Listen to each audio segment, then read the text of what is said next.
Kantara chapter 1 trailer ಬಿಡುಗಡೆಗೊಂಡು ಭಾರೀ ಸದ್ದು ಮಾಡ್ತಾ ಇದೆ. ಇದರ ಬೆನ್ನಲ್ಲೇ ನಟ ಹಾಗೂ ನಿರ್ದೇಶಕ ರಿಷಬ್ ಶೆಟ್ಟಿ ಕೊಲ್ಲೂರು ಮೂಕಾಂಬಿಕಾ ದೇವಿ ದರ್ಶನ ಮಾಡಿದ್ದಾರೆ. ಪತ್ನಿ ಪ್ರಗತಿ ಜೊತೆಗೆ ಕೊಲ್ಲೂರು ದೇಗುಲಕ್ಕೆ ತೆರಳಿ ದೇವಿಗೆ ವಿಶೇಷ ಪೂಜೆ ಸಲ್ಲಿಸಿದ್ದಾರೆ. ಕಾಂತಾರ ಸಿನಿಮಾ ಯಶಸ್ಸಿಗಾಗಿ ನಟ ಪ್ರಾರ್ಥಿಸಿದ್ದಾರೆ.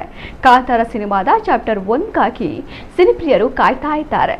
ಚಿತ್ರದ ಟ್ರೇಲರ್ ಅನ್ನ ನವರಾತ್ರಿಯ ಆರಂಭದ ದಿನ ಅಂದ್ರೆ ಸೋಮವಾರ ಬಿಡುಗಡೆ ಮಾಡಲಾಗಿದ್ದು ಸಿನಿಮಾ ಬಗ್ಗೆ ಮತ್ತಷ್ಟು ನಿರೀಕ್ಷೆ ಹೆಚ್ಚಿಸಿದೆ. ಟ್ರೇಲರ್ಗೆ ಪ್ರೇಕ್ಷಕರಿಂದ ಉತ್ತಮ ರೆಸ್ಪಾನ್ಸ್ ಸಿಕ್ಕಿದ್ದು ರಿಲೀಸ್ ಆದ ದಿನವೇ 55 ಮಿಲಿಯನ್ಗೂ ಹೆಚ್ಚು ವೀಕ್ಷಣೆಯನ್ನ ಟ್ರೇಲರ್ ಪಡೆದುಕೊಂಡಿದೆ.